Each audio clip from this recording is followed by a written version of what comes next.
Like I said in the video the other day, back on the wagon, low carb.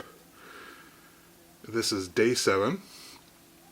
I was going to do a video to kind of describe what it's like to go from a regular diet, I guess you could say, with sugar and carbohydrates to one with almost no carbohydrates, and it's very high in fat.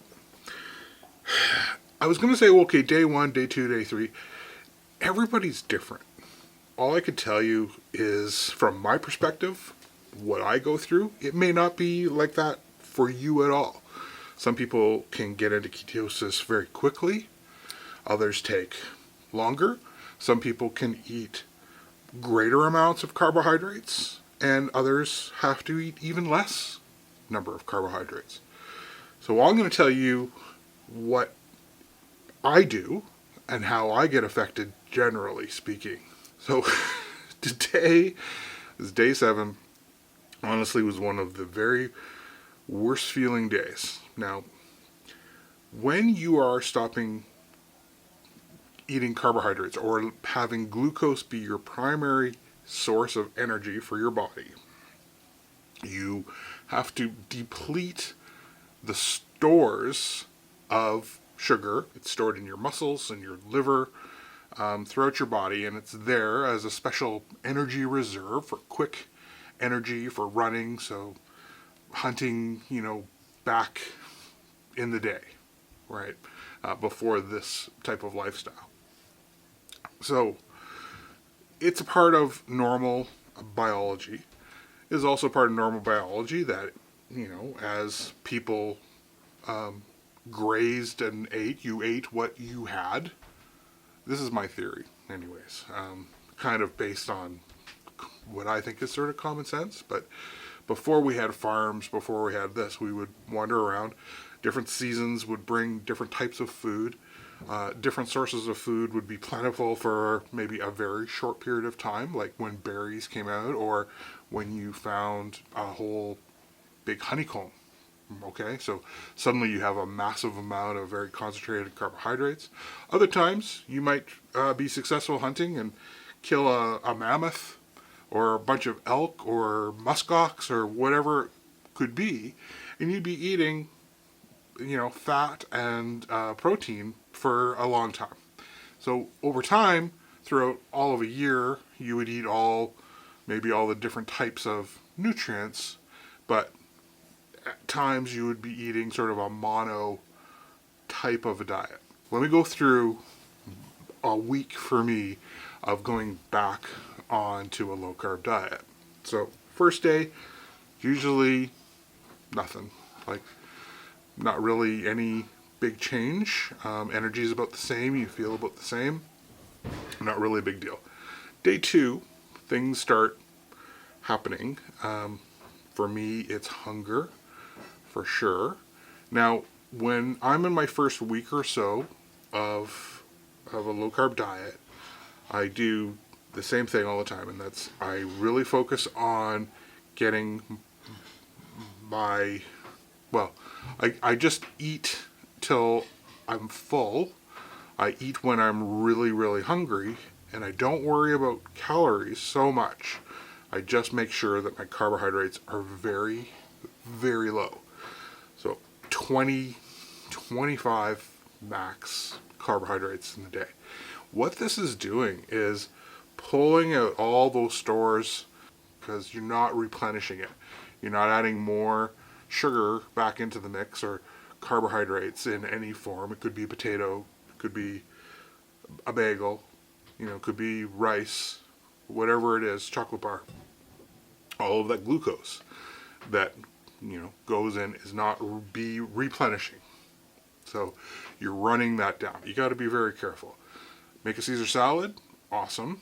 Watch those croutons, right? Things like that. Watch out for the hidden carbs and things. That's why I make a lot of my dressings from scratch. That way I know there's no sugar, and it's shocking how much sugar gets dumped into food, particularly low-fat food. Anyways, so day 4 is usually pretty rough as far as hunger goes for me, and that's how it was. Day 4, 5, and 6 were a lot of hunger. Starting to feel kind of crappy on day 6, a little bit, not much. But today, day 7, when I woke up, I could not stop yawning. 2 cups of coffee, I'm still yawning, and I'm just dragging, like just no energy. I even had a bit of a runny nose and then a headache. So I was like, okay, yeah, I'm getting near the end. Now, when all this is happening, your brain is playing games with you, like, oh, I need to have these. So you have more and more cravings for those particular types of foods. It's like bread, crackers, chips, you name it. Another little trick we do use, which is dangerous, is peanut butter. Peanut butter is pretty low carb, and it really, to us, it hits the spot when you're kind of craving something really sweet. Now, there is sweetness in there, so you gotta watch the carbohydrates and be careful of your portions, because peanut butter is a very, very calorie-dense food. And when you say, oh, I'm going to have a tablespoon of peanut butter, is it really a tablespoon, or is it as much as you can pull out of the jar and fit onto a tablespoon? Because there's a big difference between those, probably like a factor of 5. So be careful, but it is something that we do use, but we abuse it as well. So you have to be careful. I've put a peanut butter moratorium on going forward, because peanut butter can completely stall your weight loss. We've found that excellent at maintenance. You eat a whole bunch of peanut butter at nighttime, and it does keep you pretty full, and you don't get hungry, but there's a lot of calories. And that's what's the magic of low carb. Isn't that you can eat as many calories as you want. The whole process, what it does when you're in ketosis, you're not very hungry. Your appetite is massively reduced. So reducing calories is much easier when you're not starving, and I don't think you should be starving. Anyways, for us, that is how that diet happens. Now, for me, on this day 7, the day started off absolutely horrible. I tried to drink as much water as I could. I did not drink as much water as I should. My goal is to drink about 4 or 5 of these Halloween Horror Night mugs. They hold, I don't know, quite a bit, 750 mils or something. So I think I've only had about 3 of them today. So I'm pretty good, but not great. And that's the thing. Now, I have noticed, although I didn't drink that much water, I've been going to the bathroom a lot. And that is just one of the signs that the diet is starting to work. Your body starts releasing a lot of stored water. So a lot of puffiness that you may have. Because for every 1 gram of glycogen that your body stores, you need to store 2 or 3 grams of water to cling to the molecule. I'm not a chemistry person, but basically that's my understanding of how it works, is that once that glycogen is gone, then the water molecules are no longer needed to be held onto, and you let them go. Bye-bye. And that's a great kickstart to the diet, because many people can lose a great amount of weight in the first couple of weeks because you get rid of all of that stored water. Yes, it is weight loss, and it is good. You've lost weight. Now is the part where it gets a little bit easier and a little bit more challenging at the same time. I know that sounds weird, but once your appetite disappears, then you can start saying, oh, okay, dinner is just now reduced. So instead of having a piece of meat, like this big or this big, you can start going down to a smaller and smaller little bit of protein. And, try to up my veggies. Love broccoli, love cauliflower, Brussels sprouts are great, broccoli is good, turnip is pretty good. So you find your veggies that are very low in carbohydrates, and you try to make those your carbohydrate source for the day. Try to have about 75% of your calories come from fat, and you got to make sure pay attention to you're getting enough of your nutrients.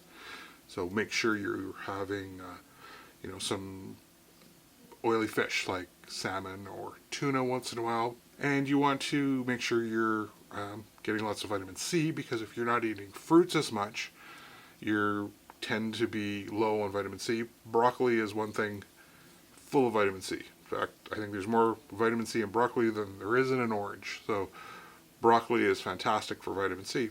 So you pay attention to those things. That's how I do it. Now, the next 3 days or so, things are just going to start getting a lot better. I will have generally speaking, and I'll let you know when it's true, but generally I'll start getting a big burst of energy. A mental fog tends to sort of clear away that you may not even have realized that was there. Everyone's different, like I said. For me, if I eat a lot of carbohydrates and fats, I'll generally have a very burning stomach and might be looking for some Rolaids. That's something that I never have an issue with. Gassiness, just not gassy when I'm on a low carb diet. So that is low carb in a nutshell. And throughout this next little while of my journey is going to be part of what I talk about on this channel, as I have for a long time. I fall off the wagon. I'm human. I know I should do better, but what can I say? It happens. And the real trick, I truly believe, is not whether you fall off the wagon or not. It's how quick you get back on the wagon. So, was Christmas an anomaly, or that was a normal way of eating? Well, it was an anomaly. It lasted a little longer than it should have. So we started on December 20th, and we ended it, a week ago.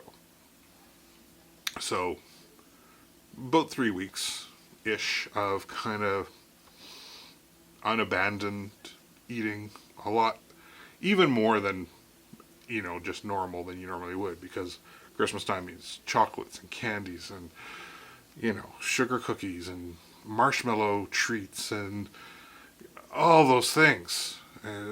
Extra special treats. So Christmas is the worst. Now, at the end, when I did finally step on the scale, it honestly wasn't as bad as I thought it was going to be. Now, since March, March 2020, that I actually recorded my weight, because I use my FitnessPal, and I enter my weight. It's the one thing I've just kind of do have a very long-term record of my weight.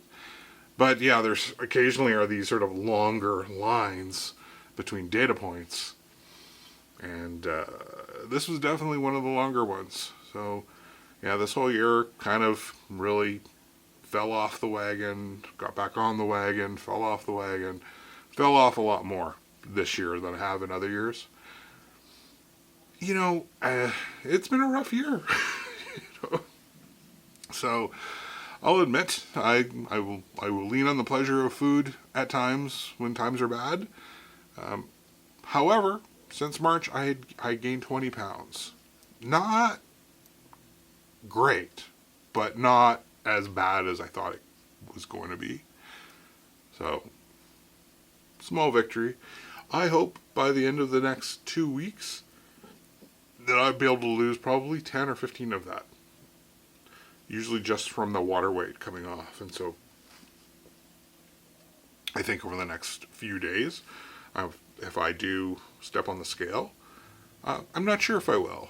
I was trying to get myself to just go on Mondays only, just every Monday, see where I'm at, and then just do it there. But it can get bad. Like, I can start weighing myself every day, especially if I hit a plateau. Plateaus are another whole thing. They happen, and you got to ride them out. But that's maybe another video. So yeah, that's keto in a nutshell. Dinner tonight is hamburger stroganoff with mushrooms.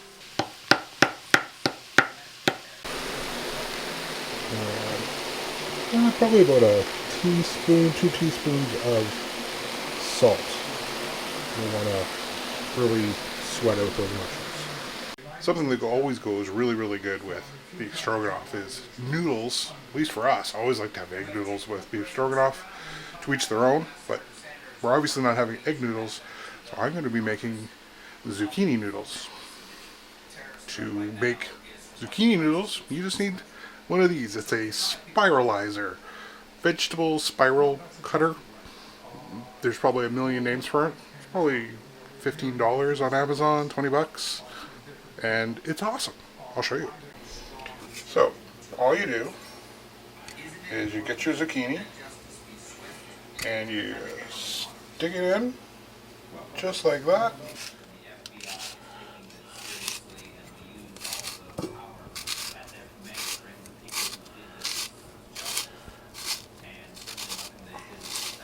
And there we go. Long noodles of zucchini. Now, there's a couple tricks to getting this right. And the first one is, when you're cooking it, do not add salt.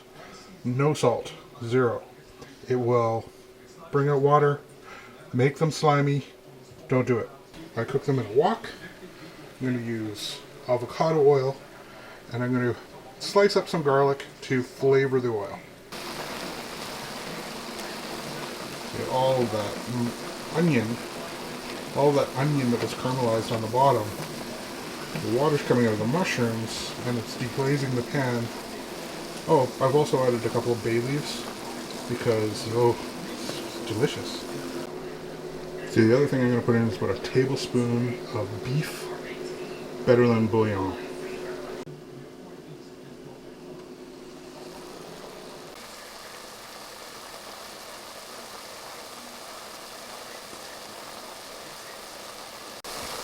I think those have cooked down enough. It's time for the hamburger.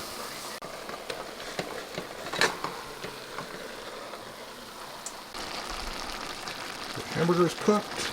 Mushrooms are cooked. It's time to put the sour cream in.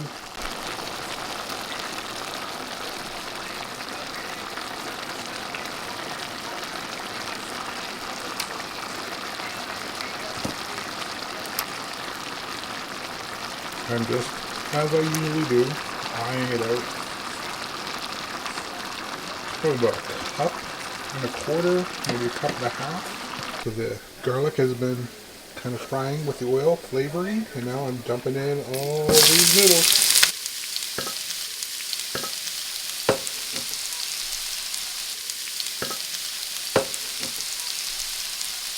So here are our noodles.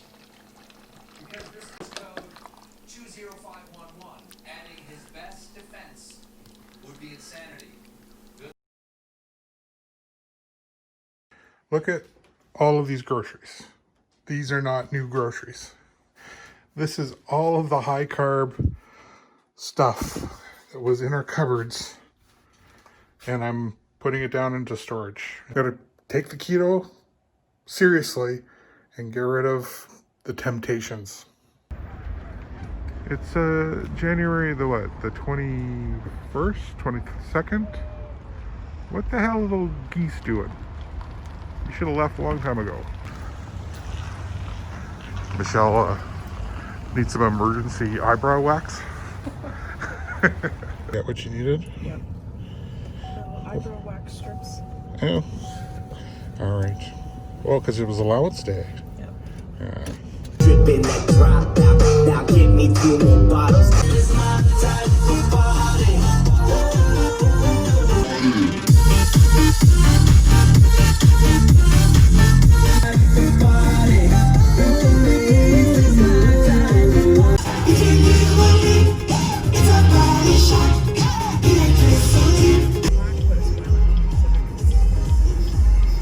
We're getting fried chicken. I think the best fried chicken. Do you think it's the best fried chicken in Calgary? There's a lot of oil, but it's good. It's a little greasy. It can be. A little inconsistent sometimes. Just depends on the day. It's kind of a bit of a lineup. Yeah, that's what it is. It's Friday, it's dinner time, no one wants to cook.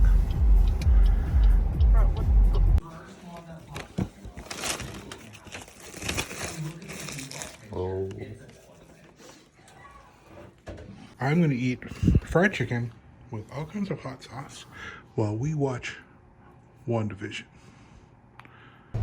Today is day 10 of keto. It's Saturday. Michelle's driving again. And we are getting a grocery, and Charmaine is here. We're getting a grocery pickup from a real Canadian superstore. With this new variant of COVID, we decided we'd take our security up a little bit and opt for curbside grocery pickup. So that's what we're doing. It's pretty good. Safeway, not Safeway.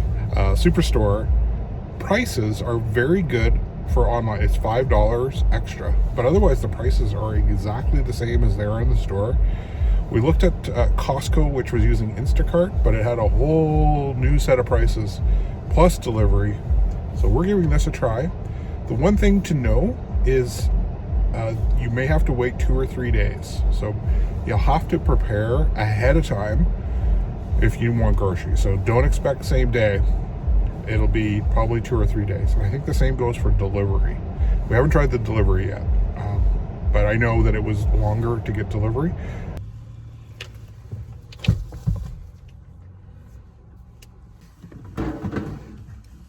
Okay, have a good day. Thank you. Thank you. Now, this is something that we should be also doing is, like when he's loading the stuff in the car, we should have masks on. When we're going through a drive-through, Yeah, we should have masks on. it's true. I know I should not be drinking this whole thing in 5 minutes, but that's exactly what I did.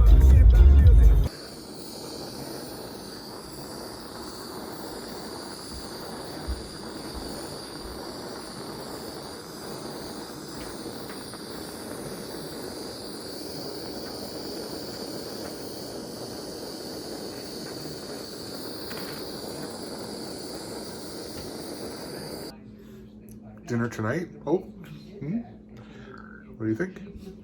Much better. I had a shower after I got home. We're having keto shepherd's pie. Actually, it's a cottage pie because it's not lamb.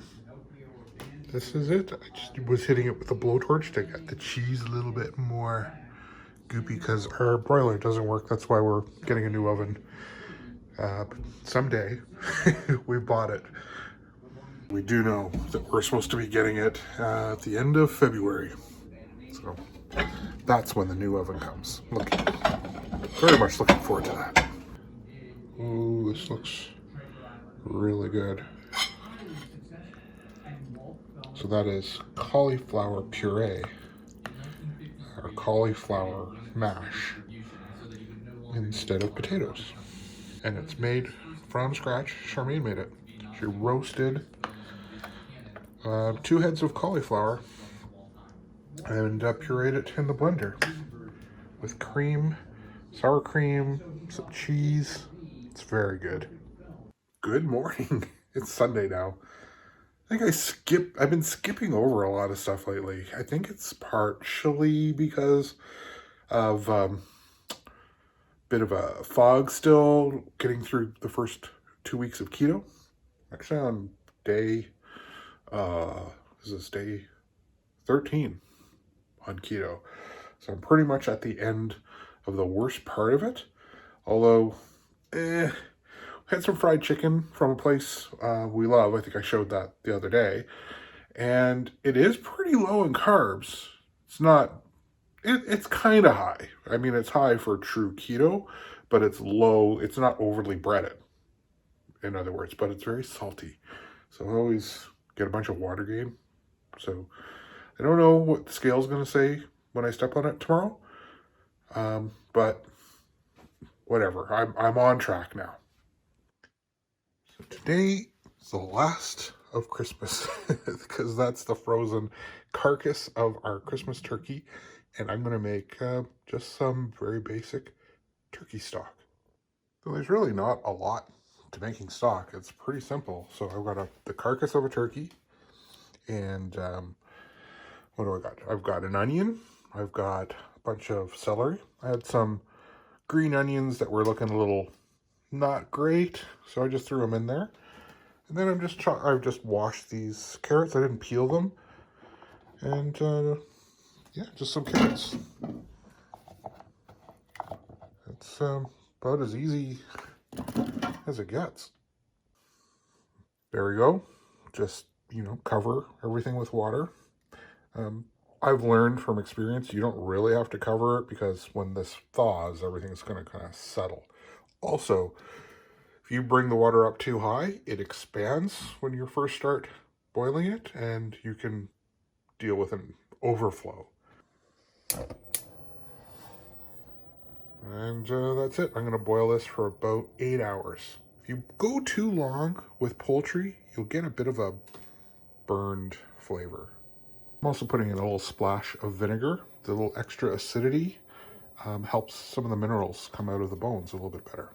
This is just my hot pepper vinegar. It's just what I had handy. Remember the turkey stock we were starting yesterday? Here it is now. We've already strained the veggies and all the bones out of it. I actually just let it sit outside last night because it was very cold. Now we're just letting it simmer, reduce, turning it from broth to stock. Now today is my 14th day of being on keto and I feel very good. I have not stepped on the scale. I'm going to go do that now, but I'm going to leave you hanging until my next video. Thanks for watching, and we'll see you soon. Bye-bye.